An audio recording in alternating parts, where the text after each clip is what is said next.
CTET 2020 31 जनवरी को जो आपकी परीक्षा होनी है उसमें पर्यावरण अगर आप 30 में 30 स्कोर करना चाहते हैं तो ये सीरीज़ आप फॉलो कर लीजिएगा। लगभग 10 से 12 वीडियो में आपकी ईवीएस कंप्लीट हो जाएगी। इसको अगर आप देख लेते हैं तो इससे बाहर प्रश्न नहीं पूछा जाएगा, क्योंकि ईवीएस का जो सिलेबस है वो लिमिटेड है। अगर आप 3, 4, 5 की किताबों को अच्छे से पढ़ लेते हैं तो उसी से प्रश्न आए हैं। अभी तक का रिकॉर्ड है 2018 वाले पेपर को छोड़ करके। 2018 वाले पेपर में कुछ क्वेश्चन साइंस से ज़्यादा आ गए थे, उसके पहले और बाद में ऐसा कभी नहीं हुआ। तो चलिए शुरू करते हैं। ये वीडियो नंबर आपका 3 रहेगा। कक्षा 4 के 10 चैप्टर हम कराएंगे, उससे संबंधित जितने भी इंपॉर्टेंट क्वेश्चन बन सकते हैं उनको कराया जाएगा। तो पहले आपको थ्योरी कराई जाएगी कक्षा 4 की, पार्ट नंबर 1 रहेगा कक्षा 4 का। और कक्षा 3 के 2 वीडियो हमने अपलोड किए हैं, अगर आपने नहीं देखा तो उनका लिंक आपको कमेंट बॉक्स में मिल जाएगा। कक्षा 3, 4, 5 की किताबों का कंप्लीट निचोड़ आपको 8 से 10 वीडियो में मिल जाएगा विद MCQ क्वेश्चंस के साथ आपको सारी जानकारी मिल जाएगी। तो चलिए शुरू करते हैं। वीडियो अगर आपको पसंद आता है तो वीडियो को लाइक करना है। चैनल पे अगर आप फर्स्ट टाइम विजिट कर रहे हैं तो सब्सक्राइब करके बेल आइकन को भी ऑन कर लीजिएगा। कक्षा 4 का पहला चैप्टर, कक्षा 4 का पहला चैप्टर है चलो चलें स्कूल। इसमें यह बताया गया है कि विभिन्न राज्यों में कैसे बच्चे स्कूल जाते हैं, किन किन साधनों से जाते हैं, इसकी बात कही गई है इसमें। तो चलिए देखते हैं पहले पॉइंट से। तो कहा जा रहा है असम में बांस से बने पुल होते हैं। तो इसके बारे में भी हमने आपको पहले भी बताया था कि असम के घर कैसे होते हैं। तो यहाँ पे बांस से बने पुल होते हैं और बांस से बने खंभों पर ही मकान भी बनाए जाते हैं। यहाँ बारिश बहुत ज़्यादा होती है, कभी कभी तो चारों तरफ घुटनों तक पानी भर जाता है, फिर भी बच्चे स्कूल जाने से नहीं रुकते। एक हाथ में किताबें उठाते हैं, दूसरे हाथ में बांस पकड़ते हैं और जल्दी जल्दी बांस और रस्सी से बना पुल पार कर लेते हैं। तो ये असम की बात हो गई। यहाँ से प्रश्न पूछा जा सकता है कि असम राज्य से बच्चे स्कूल कैसे जाते हैं जब पानी बहुत ज़्यादा वहाँ पे भर जाता है। तो कैसे जाते हैं? बांस और रस्सी से बना पुल, ये ध्यान रखिएगा, इसको बना करके जाते हैं। कहाँ से कौन से पॉइंट से क्वेश्चन बना लिया जाए आप सोच नहीं सकते। यहाँ पे दूसरा पॉइंट कहा जाता है लद्दाख में लकड़ी का झूला बना होता है जिसे ट्रॉली कहा जाता है। तो लद्दाख में बच्चे कैसे जाते हैं? ट्रॉली के माध्यम से जाते हैं। स्कूल पहुँचने के लिए रोज नदी पार करते हैं। नदी खूब चौड़ी और गहरी नदी है।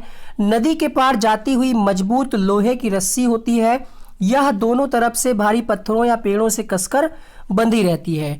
ट्राली पुली की मदद से इसी रस्सी पर सरकती है। एक पुली होती है, सही लिखा हुआ है यहाँ पे।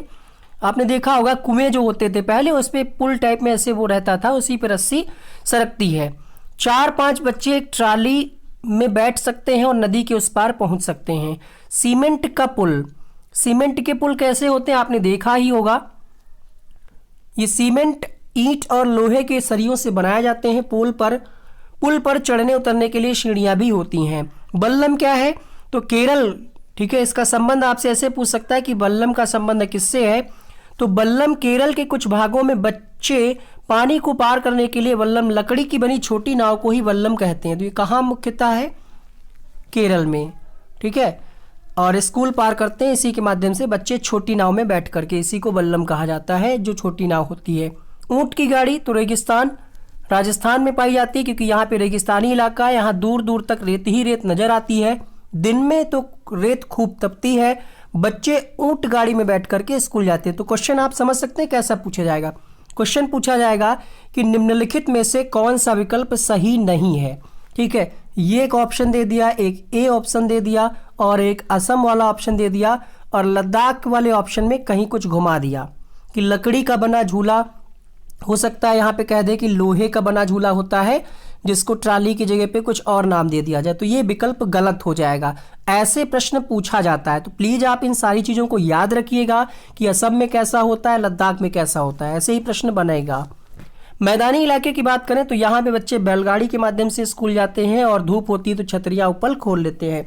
जुगाड़ क्या है? तो गुजरात में ये पाई जाती है, वैसे तो अब हर जगह है, बट अगर एनसीईआरटी गुजरात के बारे में कह रहा है तो अगर कभी क्वेश्चन में आ जाए तो गुजरात ही आप लगाइएगा, है ना।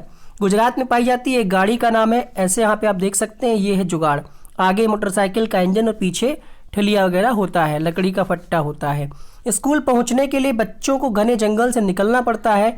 कहीं कहीं जंगल इतना घना होता है कि दिन में भी रात जैसा लगता है। उत्तर की पहाड़ियों पर बच्चे मीलों फैली बर्फ पर चलकर स्कूल जाते हैं, साथ ही वह हाथ पकड़ पकड़ कर बर्फ पर जो है जमाते हुए ध्यान से चलते हैं। मतलब कहने का ये हुआ कि हाथ पकड़कर बर्फ पर जब बच्चे चलते हैं तो ध्यान से चलते हुए हैं। भाई पैर आपको जमाना पड़ेगा ना, पैर ऐसे बर्फ पर, वही कह रहा है यहाँ पे। ताजी बर्फ में क्या है, पैर धंस जाते हैं, अगर बर्फ जमी हुई तो फिसल भी सकते हैं। उत्तरांचल की बात करें तो ये इलाका पहाड़ी है, यहाँ दूर दूर तक ऊबड़ खाबड़ रास्ते हैं। मैदानों या शहर में रहने वाले बच्चों को भले ही मुश्किल लगे, यहाँ के बच्चे भागते हुए पहाड़ी रास्ते पार कर लेते हैं। अब प्रश्न किस चैप्टर से ज़्यादा आते हैं, इस वाले चैप्टर से। नंदू हाथी जो चैप्टर है इससे हर बार एक प्रश्न आता है। इसके अलावा खेजड़ी वृक्ष से हर बार एक प्रश्न आता है। तो वीडियो को एंड तक देखते रहिए, ठीक है। काफ़ी इंपॉर्टेंट सारे फैक्ट आपको पॉइंट टू पॉइंट बताए जा रहे हैं। चैप्टर नंबर 2 है आपकी किताब में, कक्षा 4 में। चैप्टर नंबर 2 में कहा जा रहा है कान में, तो यहाँ पे कानों के बारे में बात कही गई है। अलग अलग जानवरों के कान अलग अलग होते हैं, जैसे सांप के कान नहीं होते फिर भी वो सुनता है, ये प्रश्न पूछा गया है। कैसे सुनता है, तो वाइब्रेशन यानी कंपन के आधार पर सुनता है। कुछ जानवरों के कान बाहर दिखते हैं, कुछ के नहीं, ठीक है। जैसे हम आपके हमारे आपके कान दिखते हैं, बट कुछ ऐसे होते हैं जिनके कान नहीं दिखते हैं। पक्षियों के कान दिखते नहीं हैं, लेकिन उनके सिर के दोनों तरफ छोटे छोटे छेद होते हैं। यह पंखों से ढके होते हैं, मतलब कान होते हैं बट दिखेंगे नहीं क्योंकि पंखों से ढके होते हैं, पंख के ऊपर होते हैं। इन्हीं की मदद से पक्षी क्या है, सुनते हैं। छिपकली के भी छोटे छोटे छेद जैसे कान दिखाई देते हैं। मगरमच्छ के भी छोटे छेद जैसे कान होते हैं, लेकिन आसानी से दिखाई नहीं देते। यहाँ से प्रश्न पूछा गया, इसलिए इसको हमने रेड कलर में कर लिया है। जिन जानवरों के कान बाहर दिखाई देते हैं उनके शरीर पर बाल होते हैं और वे बच्चे देते हैं। इसमें मनुष्य भी आ जाएगा, गाय है, भैंस है, ये सारे जानवर। जिन जानवरों के कान बाहर दिखाई नहीं देते, शरीर पे बाल नहीं होते, वे अंडे देते हैं। तो आपको ध्यान रखना है अंडे देने वाले की क्या विशेषता है और जो बच्चे देते हैं उनकी क्या विशेषता है। जिनके कान बाहर दिखाई दें, शरीर पे बाल हो, वो बच्चे देते हैं।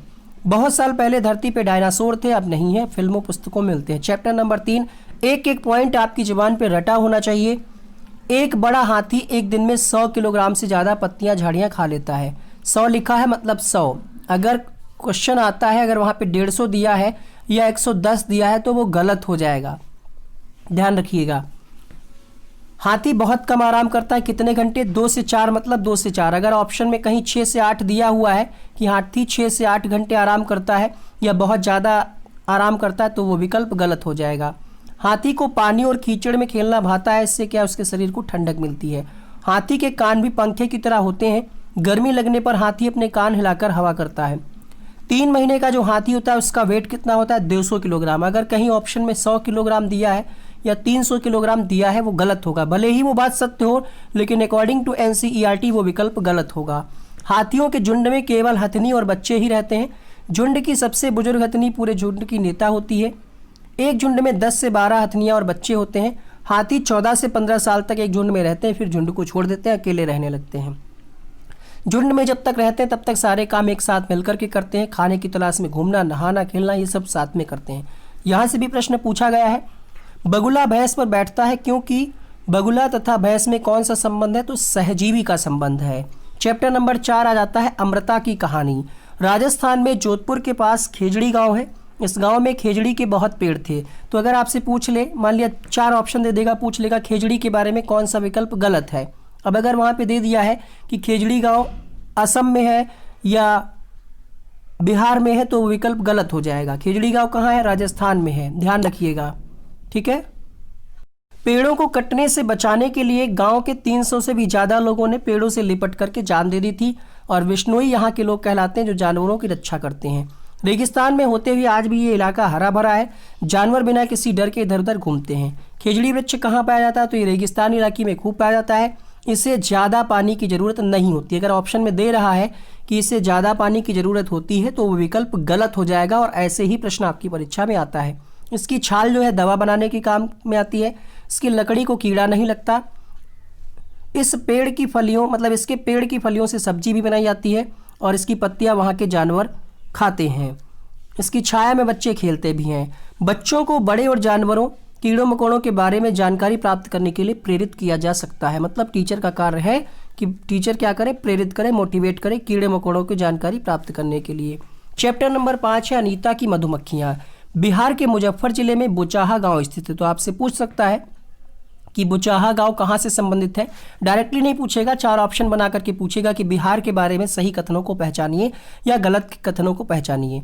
ठीक है, तो ये ध्यान रखना है आपको। वाद विवाद से बच्चों को किसी बात के विभिन्न पहलुओं के बारे में सोचने और समझने का मौका मिलता है। लीची के फूल मधुमक्खियों को लुभाते हैं। अक्टूबर से दिसंबर तक मधुमक्खी अंडे देने का बेस्ट, मतलब ये समय जो है अंडे देती है मधुमक्खी, और सबसे अच्छा समय यही होता है मधुमक्खी पालन शुरू करने का। छठा पॉइंट है यहाँ पे, मधुमक्खी पालने के लिए बक्से, चीनी और छत्ते को साफ करने के लिए दवाइयों की जरूरत पड़ती है। लीची के फूल कब खिलते हैं, तो ये फूल फरवरी में खिलते हैं। ये भी आपको ध्यान रखना है। 4 ऑप्शन बना करके कैसे भी आपसे सही गलत पूछ सकता है। हर छत्ते में एक रानी मक्खी होती है जो अंडे देने का कार्य करती है। कुछ नर मक्खी भी होती हैं, कुछ श्रमिक मक्खियाँ भी होती हैं। जो काम करने वाली मक्खियाँ उनको श्रमिक मक्खी कहा गया। दिन भर काम करती हैं, शहद के लिए फूलों का रस ढूंढती हैं। जब किसी मक्खी को रस मिल जाता है तो एक तरह का नृत्य करती हैं, जिससे दूसरी मक्खियों को भी पता चल जाता है कि रस मिल गया है। ठीक है, और छाता बनाना का भी काम इन्हीं का होता है, बच्चों को पालने का भी। और अगर ये ना हो तो ना ही छत्ता बन पाए, ठीक है, और ना ही शहद इकट्ठा हो। छत्ता होगा। शहद के बिना छत्ते की सारी मधुमक्खियाँ भूखी भी रह जाती हैं। नर मक्खी छत्ते के लिए कुछ खास काम नहीं करती। मधुमक्खियों की तरह चींटी भी मिलजुल कर रहती हैं। सभी चींटियों का काम बटा रहता है। यकीन मानिए इस चैप्टर से क्वेश्चन आएगा आपकी परीक्षा में। रानी चींटी भी अंडे देने का कार्य करती है। और सिपाही चींटी क्या है, नाम से ही आपको पता चल रहा होगा, ये बिल का ध्यान रखती है। काम करने वाली चींटियां क्या है, भोजन ढूंढ करके लाती हैं। दीमक और ततैया इसी तरह समूह में रहते हैं। तो यहाँ से एक प्रश्न पूछा गया कि कौन समूह में नहीं रहता। तो आपने देखा होगा कि दीमक जो है समूह में रहते हैं, ततैया समूह में रहते हैं, और अभी आपने हाथी के बारे में पढ़ा, ये भी समूह में रहते हैं। ठीक है, बट मकड़ा जो है, मकड़ी, ये समूह में नहीं रहता, अकेले रहता है अपना जाल बना करके। यहाँ से एक प्रश्न पूछा गया है। चैप्टर नंबर 6 है ओमना का सफ़र। तो गांधीधाम, अहमदाबाद, वलसाड ये कहाँ है, तो ये गुजरात राज्य में है। अहमदाबाद स्टेशन पर क्या बिकता है, तो नींबू वाले चावल, मिठाई, ये चीज़ें मिलती हैं।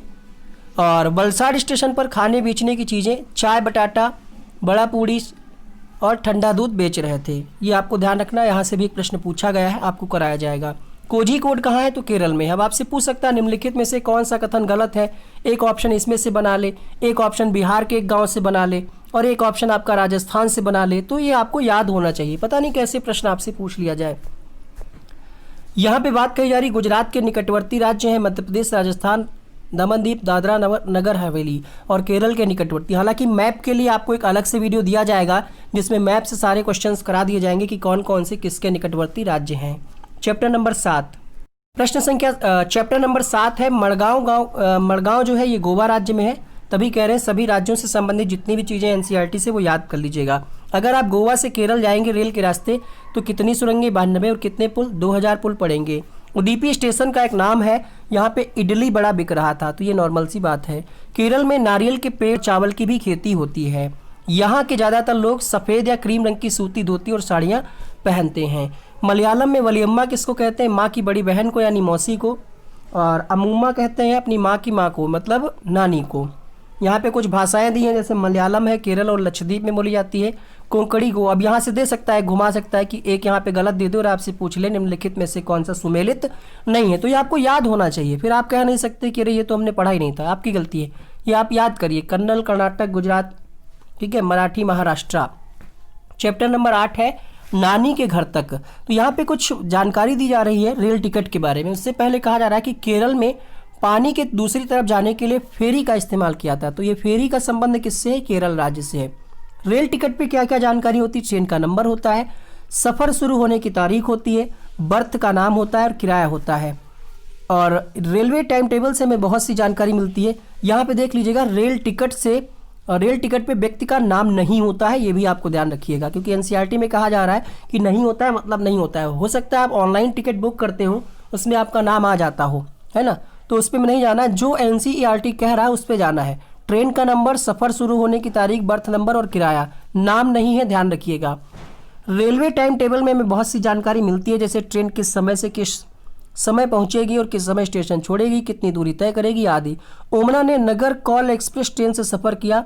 अहमदाबाद से नगर कोइल स्टेशन तक कुल कितने स्टेशन है, तो कुल 13 है। यहाँ से भी प्रश्न एक न्यूमेरिकल बना करके पूछा गया है। बदलते परिवार, बदलाव जिंदगी का हिस्सा है, इन बदलाव का बच्चों पर गहरा असर हो सकता है, इसलिए आवश्यक है कि इस चर्चा को संवेदनशीलता से किया जाए। आंध्र प्रदेश में लोगों का एक समूह विशेष कैंप लगाता है। इस कैंप द्वारा कम उम्र की शादीशुदा लड़कियों को फिर से स्कूल भेजने में मदद की जाती है। बाल विवाह कानून के अनुसार लड़की की शादी की आयु कम से कम 18 और 21 वर्ष है, किसकी, लड़के की, ये भी ध्यान रखिएगा। कबड्डी को हम अन्य किन किन नामों से जानते हैं, यहाँ पे कहा जा रहा है इसको हु तू तू, हा डू डू, छू किट किट, इन नामों से भी जानते हैं। यहाँ से प्रश्न बन सकता है कि खिलाड़ियों की संख्या 12 होती है, 7 खिलाड़ी एक समय पर खेलते हैं। टोटल अगर आपसे पूछे तो 12, एक समय पे पूछे तो 7 खिलाड़ी। हर खेल के कुछ नियम होते हैं, वह खेल नियमों के अनुसार ही खेला जाता है। खेल की तरह जीवन में भी हम नियम बनाते हैं ताकि हम सही ढंग से काम कर सकें। कबड्डी के लिए, कबड्डी जब आप खेलते हैं तो शरीर और दिमाग दोनों को ही चलाना पड़ता है। कई बार बच्चों को खेलों में लिंग, जाति और वर्ग के आधार पर भेदभाव दिखाई पड़ता है अगर, तो टीचर का कार्य है कि इस पर चर्चा करें। कर्णम मल्लेश्वरी से हर बार लगभग एक प्रश्न आता है, आइए जानते हैं। तो कर्णम मल्लेश्वरी क्या है, एक अंतर्राष्ट्रीय वेट लिफ्टर है। किस राज्य से संबंधित है ये, तो आंध्र प्रदेश की रहने वाली है। ऑप्शन में कई बार कर्नाटक कुछ और दे देता है, राजस्थान वगैरह, तो आप कंफ्यूज मत होइएगा। खास बात ये है कि ये जब 12 साल की थी तभी से वजन उठाने का अभ्यास करने लगी थी। इनके पापा पुलिस में हवलदार हैं, एक बार में 130 किलोग्राम तक उठा लेती हैं। कुल इन्होंने अभी तक अंतर्राष्ट्रीय 29 मेडल जीते हैं। अगर क्वेश्चन में 39, 49, 59 दे दे तो वो विकल्प गलत हो जाएगा। उनकी 4 बहनें भी रोज वजन उठाने का अभ्यास करती हैं, ये एनसीईआरटी में कहा गया है। हैव यू सीन और read about her in the newspapers? Karnam Malleswari is a weight lifter, she lives in Andhra Pradesh. तो ये सारे पॉइंट्स ऐसे ही हमने चुन चुन के आपके लिए इकट्ठा किए हैं, लिखे हैं, फिर टाइप कराएं, फिर ये वीडियो के रूप में आप देख रहे हैं। ठीक है, तो वीडियो को ज़्यादा से ज़्यादा लोगों तक शेयर करिए जो भी सीटेट की तैयारी कर रहे हैं। और अगर आप चैनल पे पहली बार इस वीडियो को देख रहे हैं, सब्सक्राइब करके बेल आइकन को भी ऑन कर लीजिए।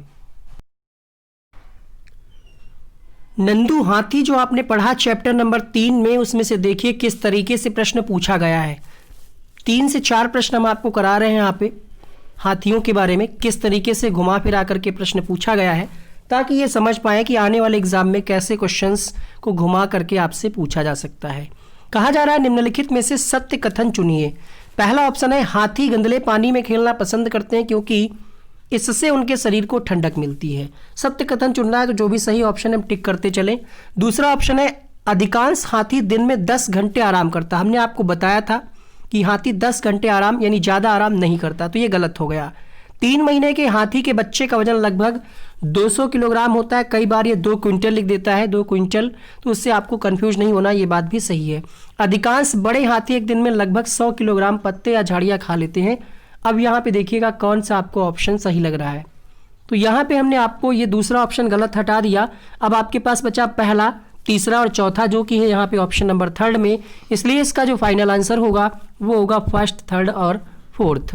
क्वेश्चन नंबर 2, हाथियों के विषय में नीचे दिया गया कौन सा कथन सही है? अब सही है तो मतलब एक ही कथन इसका आंसर सही होगा, कूट वाला है प्रश्न नहीं है। बहुत आराम नहीं करते हाथी, गलत हो गया। हाथी 8 से 10 घंटे सोते हैं, गलत हो गया। 3 महीने के हाथी के बच्चे का भार लगभग कितना होता है? 2 क्विंटल होता है। देखिए यहाँ पे हमने आपको कहा था क्विंटल में दे सकता है और वही हुआ। तो यहाँ पे भी आपने पढ़ा है कितना होता है, 200 किलोग्राम होता है या 2 क्विंटल होता है। तो इसलिए यहाँ पे सही ऑप्शन क्या जाएगा आपका? ऑप्शन नंबर 2 के साथ। अगला प्रश्न देखिएगा कैसे प्रश्न को घुमाया गया। हाथियों के विषय में नीचे दिए गए कथनों पर विचार करिए। 2019 में ये प्रश्न पूछा गया है। हाथी बहुत कम आराम करते हैं, दिन में केवल 2 से 4 घंटे सोते हैं, सही बात है। एक बड़ा हाथी एक दिन में 200 किलोग्राम, हमने आपको थ्योरी में क्या पढ़ाया था ये फिर से देखिए। अभी अभी आपने पढ़ा है कि 100 किलोग्राम पत्तियां या झाड़ियां खाता है। 200 वाला ऑप्शन क्या हो जाएगा? गलत हो जाएगा। इन्हें पानी और कीचड़ में खेलना बहुत भाता है, सही बात है, ये भी सही है, ये भी सही है। बुजुर्गतनी सभी फैसले लेती है। तो क्वेश्चन नंबर 3 में पहला सही है, यानी ए सही है, सी सही है और डी सही है। तो विकल्प इसका कौन सा सही होगा? ए सी डी वाला तीसरा विकल्प यहाँ पे सही होगा। आगे बढ़ते हैं प्रश्न संख्या 4 के लिए।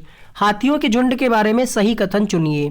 फिर से देखिए 4 प्रश्न हमने आपको एक ही टाइप के कराए ताकि आप समझ पाए क्या चेंजेस कर सकता है क्वेश्चन के ऑप्शंस में या पूछने के तरीके में। हाथियों के झुंड में केवल हथनियाँ और 14-15 वर्ष के ही बच्चे रहते हैं। हाथियों के झुंड में किसी एक ही परिवार के सदस्य रहते हैं।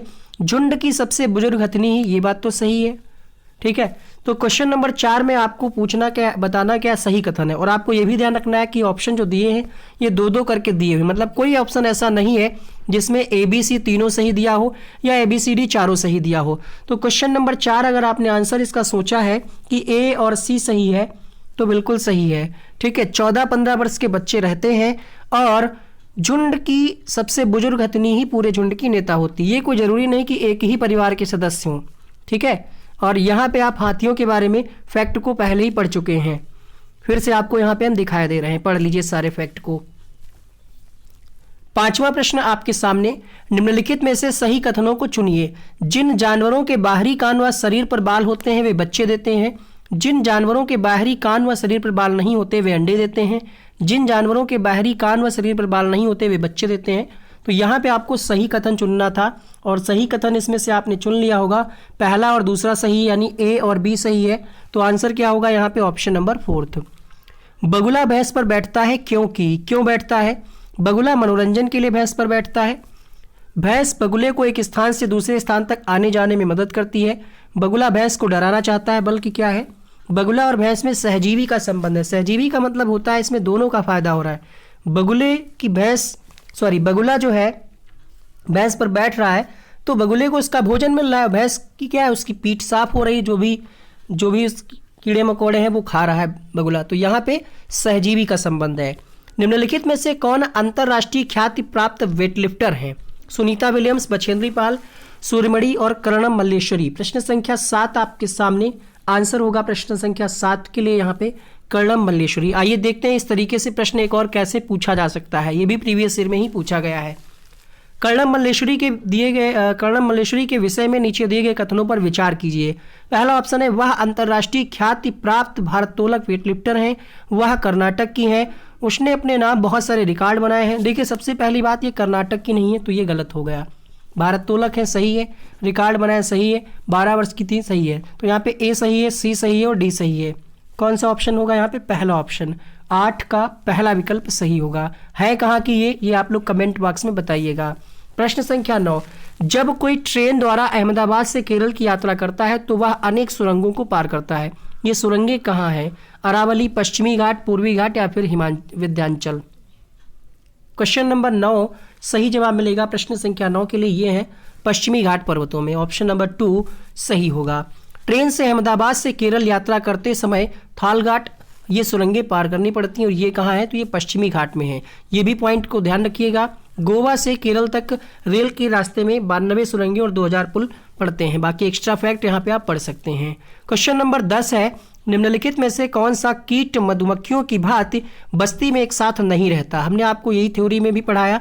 यहाँ पे आप देखिएगा कौन सा नहीं रहता, तो हमने आपको थ्योरी के टाइम भी बताया था कि मकड़ी जो है ये ग्रुप में नहीं रहती, ये सिंगल ऐसे छत्ता बना लेती है, अपना छत्ता नहीं मतलब जाल बना लेती है ऐसे, और बीच में ऐसे ऐसे रहती है ना, कई सारे। तो यहाँ पे क्वेश्चन नंबर 11, बिहार राज्य के लोगों के लिए मधुमक्खी पालन शुरू करने की सबसे अच्छी अवधि कौन सी होगी? क्वेश्चन नंबर 11 चेक करते चलिए कि आपके ये 20-22 प्रश्न जो करा रहे हैं इसमें आप कितने सही कर पा रहे हैं। तो यहाँ पे जो सही समय होगा वो होगा अक्टूबर से दिसंबर, क्योंकि इसी समय मधुमक्खी अंडे देने का भी काम करती है। बिहार के गाँवों में सेम प्रश्न है, इसका आंसर आप फटाफट से जल्दी जल्दी कर लीजिए। क्वेश्चन नंबर 12, पूछने का तरीका आपको हम बता रहे हैं, बस अलग अलग है ना। यहाँ पे कैसे पूछा गया, यहाँ पे लिख दिया गया बिहार, यहाँ पे भी थोड़ा सा अंतर है। प्रश्न संख्या 13 एक तीसरे तरीके से देखिए कैसे प्रश्न पूछा गया है। यहाँ पे जनवरी से मार्च दिया है। लगातार आप 2 प्रश्नों में क्या पढ़ते आए हैं? सबसे अच्छा समय क्या पढ़ते आए? अक्टूबर से दिसंबर पढ़ते आए हैं, है ना। तो पहला ऑप्शन क्या हो गया? ये गलत हो गया। लीची के फूल मधुमक्खियों को लुभाते हैं, थ्योरी में आपने पढ़ा, ये भी पढ़ा आपने, ये भी पढ़ा। तो यहाँ पे दूसरा, तीसरा और चौथा किस ऑप्शन में है इसको आप चेक करिए, तो आपको मिल जाएगा इसका 13 का तीसरा विकल्प। क्वेश्चन नंबर 14, खेजड़ी वृक्ष के बारे में सही कथनों को चुनिए। ये मुख्यतः रेगिस्तानी इलाकों में पाया जाता है, इसे अत्यधिक जल की आवश्यकता नहीं होती। ये छायादार वृक्ष है, बच्चे खेलना पसंद करते हैं। तो यहाँ पे तीनों ही बातें सही हैं। पहला, दूसरा, तीसरा जिस ऑप्शन में है वही सही होगा। तो यहाँ पे पहला ऑप्शन सही होगा। चौथा यहाँ पे जो कहा जा रहा है ये रेगिस्तानी ओक के बारे में कहा जा रहा है, खेजड़ी के बारे में नहीं कहा जा रहा, इसलिए ये कथन गलत हो गया और इसका सही आंसर है फर्स्ट, सेकेंड और थर्ड। प्रश्न संख्या अगला देखिए, ठीक है। राजस्थान में खेजड़ी, इसके बारे में आप पढ़ चुके हैं। नीचे दी गई सूचना पर विचार करिए। ये क्वेश्चन आपने पहले भी पढ़ा होगा। प्रश्न संख्या 15, इसका डायरेक्ट हम आपको आंसर बताते हैं। दूसरे से भिन्न कौवा, क्योंकि ये आसमान में रहता है, पेड़ की डाल पर रहता है। जब कोई सपेरा अपने वाद्य यंत्र बीन को बजाता है तो सांप उसकी धुन पर अपने सिर को इधर उधर घुमाता है। आपके विचार से सांप वाद्य यंत्र के प्रति कैसे अनुक्रिया कर रहा है? कान तो होते नहीं है, तो कैसे? कंपन यानी वाइब्रेशन के आधार पर वो प्रतिक्रिया अपनी करता है। 4 प्रकार के सांप है, एनसीईआरटी के हिसाब से पढ़ लीजिएगा। ये क्वेश्चन आपकी कई सारी किताबों में इसका आंसर अलग मिलता है। गूगल पे भी अगर आप सर्च करेंगे तो इसका आंसर आपको ये दिखाई देगा, बट एनसीईआरटी में इसका आंसर ये नहीं है। अगर आप एनसीईआरटी की किताब पढ़े हैं और अभी अभी हमने आपको जो समरी पढ़ाई है उसमें ये दिया है कि जो पैटर्न होता है वो उनके बालों के कारण होता है। इसके लिए हमने इसका प्रूफ भी दिखाने का प्रयास किया है। एनसीईआरटी कक्षा 4 चैप्टर नंबर 2 अभी अभी आपने पढ़ा। The different patterns on the animals are due to the hair on their skin. मतलब जो यहाँ पे आप देख भी पा रहे होंगे फिगर में जो एक पैटर्न बना हुआ है ये इनकी बालों के कारण होता है, ना कि जलवायु के कारण। क्वेश्चन नंबर 18, यदि हम पक्षियों का अवलोकन करते हैं तो हम यह पाते हैं कि अधिकांश पक्षी अपनी गर्दन अत्यधिक हिलाते हैं। इसके पीछे कारण क्या है? 18वां प्रश्न आपके सामने। क्योंकि अधिकांश पक्षी जो होते हैं उनके नेत्र जो हैं घूम नहीं सकते, जिधर उनका सर होगा उधर ही उनको दिखाई पड़ेगा, दाएं बाएं नहीं। जबकि मनुष्य की प्रवृत्ति में क्या होता है, मनुष्य की जैसे ये आंख है तो ये सामने भी देख सकता है और हल्का यहाँ पे तिरछा भी देख सकता है ना, तो लेकिन ये क्या है, पक्षियों में ऐसा नहीं होता। तो यहाँ पे आंसर होगा ऑप्शन नंबर फर्स्ट। यदि आप रेलगाड़ी द्वारा अहमदाबाद जाएं तो आपको रेलवे स्टेशन पर अधिकतर बेचने वाले खाने की कौन सी चीज़ें मिलेंगी? अभी भी आपने पढ़ा है। क्वेश्चन नंबर 19 आपके सामने आंसर मिलेगा यहाँ पे ढोकला, चटनी और नींबू वाले चावल। प्रश्न संख्या 20, नीचे दिए गए कौन सी जानकारी एक आरक्षित रेल टिकट से प्राप्त की जा सकती है? टिकट बुक करने की तारीख, समय, यात्रा शुरू करने की तारीख और समय, डिब्बे का नंबर, बर्थ का नंबर और किराया, यात्रा करने वालों का नाम, आयु और लिंग, ट्रेन का सफर और नाम, वह स्टेशन जहां से ट्रेन पकड़नी और अंतिम स्टेशन। तो ये भी जानकारी होती है, ये भी होती है। पूछा क्या जा रहा है, क्या क्या जानकारी एक रेल टिकट से प्राप्त की जा सकती है? तो यहाँ पे आपने पढ़ लिया होगा सारे ऑप्शंस को। 5 ऑप्शन दिए हैं, जो यहाँ पे पेयर दिया है ये 4-4 का दिया है और 3-3 का दिया। एक ऑप्शन कोई ना कोई गलत होगा। हमने आपको बताया था कि यहाँ पे यात्री का नाम नहीं होता है, एनसीईआरटी के हिसाब से नाम नहीं होता है। तो A, B, D, E जिसमें है वो विकल्प देखिए, आंसर होगा यहाँ पे तीसरा विकल्प। क्वेश्चन नंबर, ये हमने अभी आपको थ्योरी पढ़ाई, वही आप देख सकते हैं दोबारा से। राडा विभिन्न प्रकार के यात्रा टिकटों का उपयोग करती है। ऐसे टिकटों के उपयोग से निम्नलिखित में से किस संकल्पना पर प्रभावपूर्ण ढंग से चर्चा की जा सकती है? टिकट के माध्यम से क्या क्या हम बता सकते हैं? तो लागत हम बता सकते हैं कि कितनी लागत लग रही है दिल्ली से मुंबई जाने में और लखनऊ से कानपुर जाने में, बात सही है। तो पूछा क्या जा रहा है, सर्वाधिक उपयुक्त विकल्प चुनिए। क्वेश्चन नंबर 21, तो देखिएगा यहाँ पे हम आरक्षण की प्रक्रिया को नहीं समझ सकते।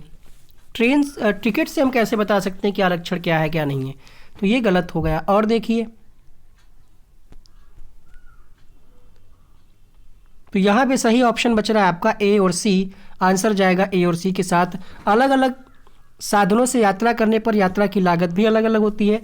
सार्वजनिक परिवहन से एक स्थान से दूसरे जाने पर हमें टिकट की आवश्यकता होती है। 2 चीज़ें हम टिकट के माध्यम से समझा सकते हैं। ये प्रश्न सीटेट 2011 में पूछा गया। भैंस की पीठ पर अक्सर बगुला पक्षी बैठा दिखाई देता है, क्यों? पढ़ चुके हैं आप कई बार इस प्रश्न को। आंसर होगा यहाँ पे आराम नहीं करता है, गाना नहीं, जबकि क्या है, भैंस की पीठ पर परजीवी कीट खाता है।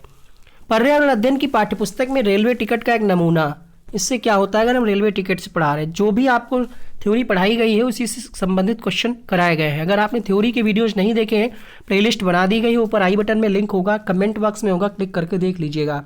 क्वेश्चन नंबर 23, वास्तविक जानकारी से अंतःक्रिया करने के अवसर देते हैं, साथ ही अवलोकन की कुशलता का विकास करते हैं। तो ये रहा आज का वीडियो। उम्मीद करते हैं ये वीडियो आपको पसंद आया होगा। तो वीडियो को लाइक करिए, शेयर करिए, चैनल को भी सब्सक्राइब करके बेल आइकन को ऑन कर लीजिएगा। यहाँ पे कुछ और वीडियोस के लिंक बन करके आ रहे होंगे, ठीक है, उनको आप क्लिक करके देख सकते हैं। इसके प्रीवियस वीडियो का लिंक आ रहा होगा, थंबनेल बन करके आ रहा होगा, क्लिक करिएगा, वीडियो प्ले हो जाएगा। पापा वीडियो आ रहा होगा, उसको भी आप क्लिक करके देख सकते हैं। Wish you all the best for upcoming exam. Thank you so much.